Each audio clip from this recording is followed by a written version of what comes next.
ایک مرد کما کما کے اپنی بیوی بچے ماں باپ بہن بھائی سب پالتا ہے، لیکن وہ سارے مل کے اس اکیلے کو نہیں پال سکتے. وہ سارے مل کے اس کے بارے میں سوچ نہیں رکھتے کہ یہ کہاں سے لے کر آ رہا ہے. وہ جہاں سے مرضی لے کر آئے، صرف اور صرف جو ہے وہ مجھے یہ چاہیے مجھے یہ چاہیے، فرمائشی پروگرام جو ہے وہ چل رہے ہوتے ہیں. لیکن وہ اس کی بھی تو کوئی فرمائش ہوگی، وہ بھی تو اپنی بیوی سے کوئی ڈیمانڈ رکھتا ہے. پھر جب میں کہتی ہوں کہ اپنے شوہروں کو جو ہے وہ اپنے پرسنل ٹائم میں خوش کرنے کے لیے آپ جو ہے وہ ادائیں دکھائیں، تو لوگوں کو اس پہ بھی تکلیف ہو جاتی ہے. اسلام کہہ رہا ہے کہ اپنے جو ہے وہ شوہر کے لیے سجو سنورو، اور جو ہے وہ باہر جو ہے وہ لوگوں کے لیے سج سنور کے نہ جاؤ. آپ کے پاکستان کی عورتیں جو ہے وہ باہر بازار میں نکلتی ہیں سج سنور کے، اور شوہر کے سامنے جو ہے وہ گندی پھرتی رہتی ہیں. تو پھر شوہر کہاں سے جو ہے وہ ان کو ٹائم دیں گے؟ وہ تو ایکسٹرا میریٹل افیئر کی طرف جائیں گے.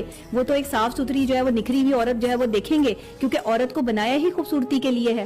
حضرت آدم نے جب پہلی بار حضرت حوا کو دیکھا تو انہوں نے اللہ سے یہی کہا کہ یا اللہ یہ کیا ہے کہ جس سے میری آنکھوں کو جو ہے وہ تسکین مل رہی ہے، مجھے اس کو دیکھ کر جو ہے وہ اچھا محسوس ہو رہا ہے. تو یہ عورت کو تسکین کے لیے اور خوشی کے لیے بنایا گیا.